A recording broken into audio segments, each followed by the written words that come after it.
Merhaba arkadaşlar, Örgü Kafası YouTube kanalıma hepiniz hoş geldiniz. Bugün sizler için kullandığım ve memnun kaldığım şiş setlerimle ilgili güzel bir video hazırladım. Örgülerimde kullandığım aksesuarlarım ve yardımcı aparatlarımla ilgili soru soran arkadaşlarımız olmuştu. Bu videonun içeriğinde onlar da sorularına yanıt bulabilecekler. Birçoğu zaten arkadaşlar bu şiş setlerin içerisinden çıkan aksesuarlar, yani tek olarak da satın alabilirsiniz. Bu arada bu benim şişlerle ilgili ikinci videom. Daha önce arkadaşlar Addi ile Kinis Pro arasında bir kıyaslama yapmıştım. Addi'den memnuniyetsizliğimi göstererek anlatmıştım. Onu da yine yukarıdan izleyebilirsiniz. Tabii o zamanlar bu kadar fazla şişim yoktu. Artık ben arkadaşlar tamamen Kinis Pro'ya dönmüş durumdayım. Çünkü gerçekten şişlerinden oldukça memnunum. Bugün arkadaşlar setlerimle ilgili dediğim gibi konuşacağım. Şimdi ilk olarak bununla başlayalım. Kutusunu beğendiğim setlerimden bir tanesi bu. Ahşap şişleri var arkadaşlar. Gece gündüz seti olduğu için ismine uygun bir şekilde tasarlanmış. Bir tarafı ahşap rengi, diğer tarafı füme rengi. Baştan 6 tanesini kullanmışım. Bakın buralarda arkadaşlar numara kısmında soyulmalar var. Bunları göz önünde bulundurun alırken. Yani buradaki soyulmalar oluyor. Ama benim için sorun teşkil etmiyor. Çünkü örmemi zorlaştıracak bir durum yok. Aksesuarları bunlar arkadaşlar. Daha az ya da daha fazla olabilir. Bilmiyorum. Yani bayağıdır kullanıyorum çünkü. Karışmış olabilir. Bu şekilde bir saklama cüzdanı var. Değiştirilebilir misina şişleri olduğu için arkadaşlar yine bakın bu şekilde aparatlarını koymuşlar. Bunlar hani misinada bekletiyoruz ya ilmeklerimizi. Bunlarla da misinanın uçlarını kapatıyoruz. Kilitleme işlemi yapıyoruz. Bu şekilde siyah misinaları var. Uçları sarı. Yedeği var. Yani normalde bir düğme olarak dikemezsiniz ama gece gündüz set olarak bu şekilde düğmeler hazırlamışlar aksesuar olarak. Bu setimiz bu şekilde arkadaşlar. Şimdi diğer setimize geçelim. Yine Kinis Pro'nun beğendiğim şişlerinden biri arkadaşlar. Metal bir set. Kabı inanılmaz güzel. Rengi de çok güzel. 4 numarası örgümde takılı. Şu ana kadar bir kararma problemi yaşamadım. Eğer yaşarsam arkadaşlar ilerleyen zamanlarda bu videonun altına mutlaka yazacağım. Bu şekilde bir set arkadaşlar. Bu da arkadaşlar setin aksesuarlarının olduğu cüzdanı.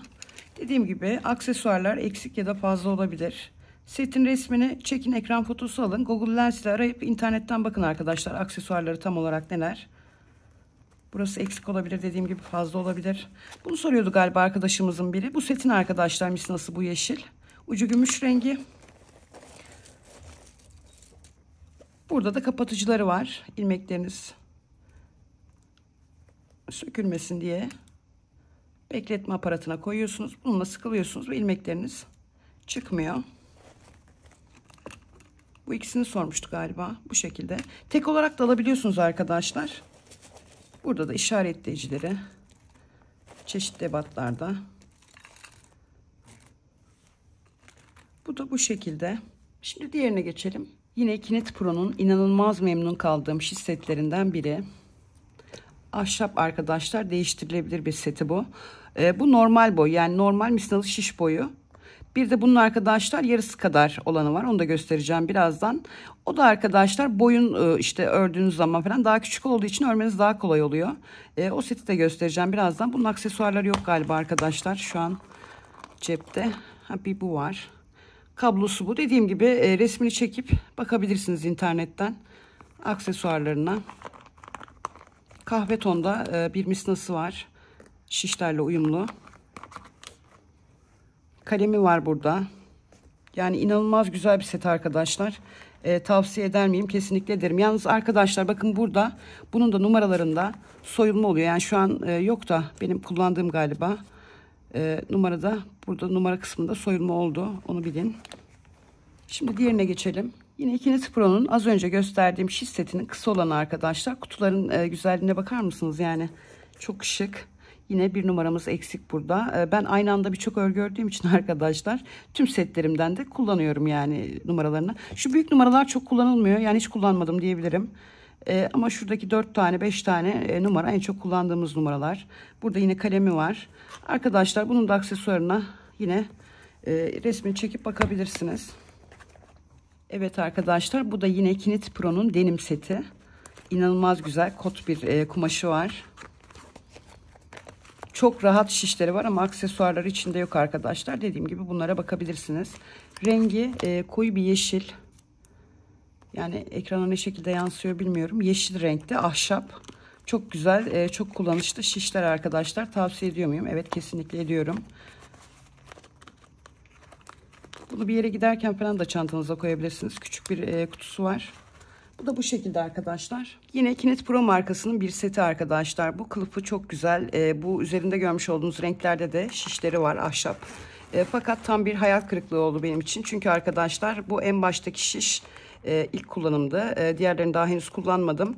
İlk kullanımda arkadaşlar bu altındaki metaliyle birlikte bir tanesi çıktı. Diğeri de kırıldı arkadaşlar. O yüzden bunu tavsiye edemiyorum. Evet, renkleri çok güzel. Ahşap olduğu için kullanımı rahat. Ama o şekilde bir sorun yaşadığım için arkadaşlar bunu tavsiye edemiyorum. Bu şekilde gri misinaları var. Uçları yine şişlerin altındaki gibi sarı renkte metal yerleri. Böyle bir saklama cüzdanı var. İçerisinde işte işaretleyicileri vesairesi var. İçeriklerine bakabilirsiniz ama dediğim gibi ben bunda talihsizlik yaşadım. İlk kullanımda oldu arkadaşlar bir de. Bir tanesi kırıldı şişin, diğeri sarısıyla beraber kökten söküldü. Şimdi olumsuz yönlerini de söylemem gerekiyor. Çünkü para vereceksiniz bunlara. Bu setim de bu şekilde arkadaşlar. Bu önümde görmüş olduğunuz sette yine Kinet Pro markasının oldukça pahalı bir seti. Bir önceki kırılan şişin seti de arkadaşlar oldukça pahalı bir setti. Ve bu iki set de benim için tam bir hayal kırıklığı oldu. Ben şiş setlerimi nadiren kullanıyorum. Çünkü o kadar fazla şişim var ki arkadaşlar bunlara sıra gelmiyor. Ama bunlarla da örmek istiyorum ara ara. Zaten 1-2 numarayla örebiliyorsunuz. Diğer büyüklerle öremiyorsunuz. Bu da ilk kullanımda arkadaşlar. Daha ilk kullanımda diğeri gibi biri sarısıyla birlikte söküldü.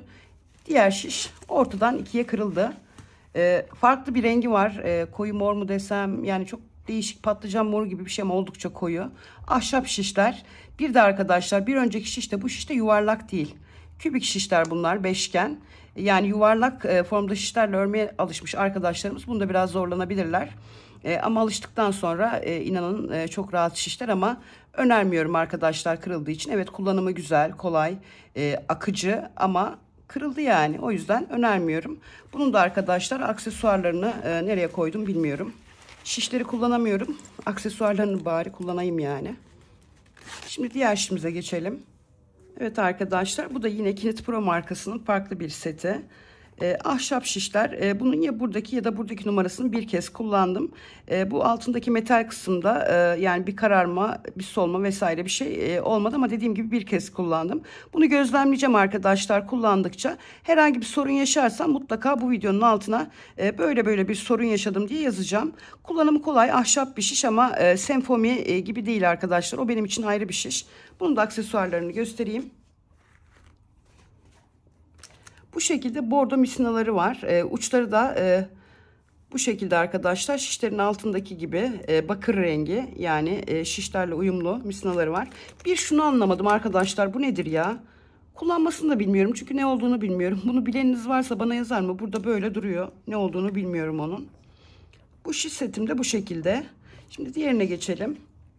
Bir diğer setim de bu arkadaşlar. Yine Kinet Pro markasının. Renklerle aramın iyi olduğunu birçok arkadaşımız bilir. Bunlar da böyle rengarenk olduğu için duramadım, hemen aldım.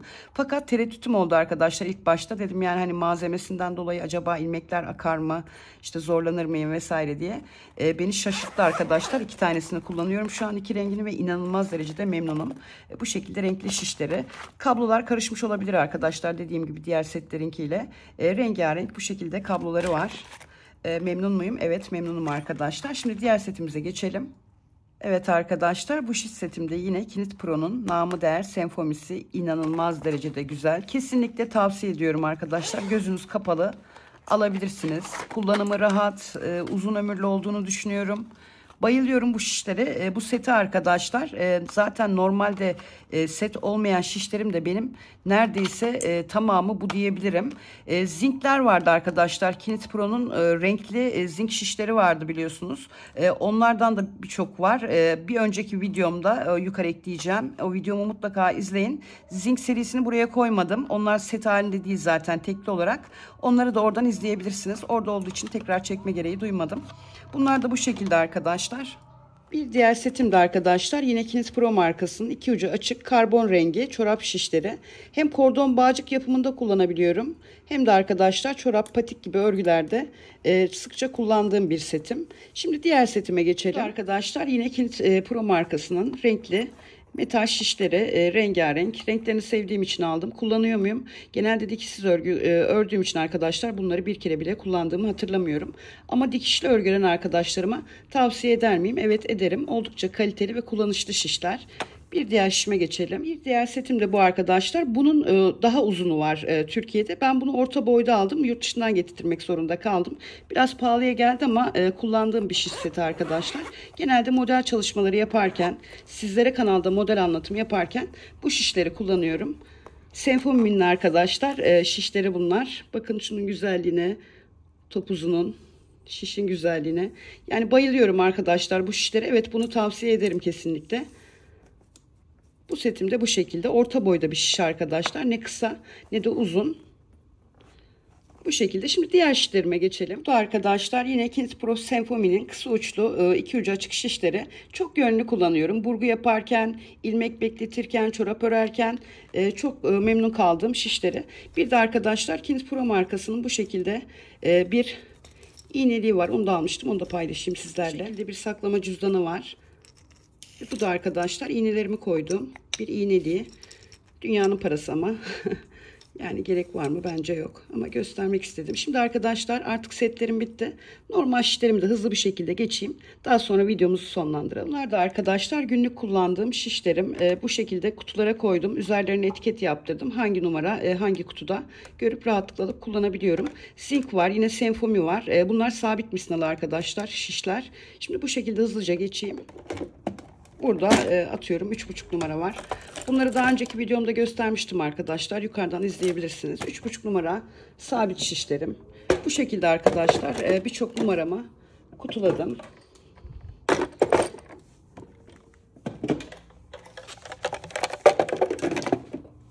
Gördüğünüz gibi geneli Senfomi. Burada bakın arkadaşlar Kins Pro zinklerim var.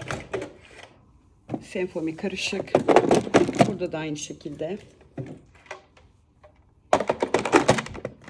Masam doldu şu an. Buradaki kutumda da arkadaşlar yine Kins Pro Senfomi'nin değiştirilebilir olan en çok kullandığım numaradaki şişleri var. Şişlerim bu kadar arkadaşlar. Daha ne olsun, değil mi? Videomuzun sonuna geldik. Buraya kadar izlediğiniz için teşekkür ediyorum. Bir sonraki videoda görüşmek üzere. O zamana kadar sağlıkla kalın. Hoşça kalın.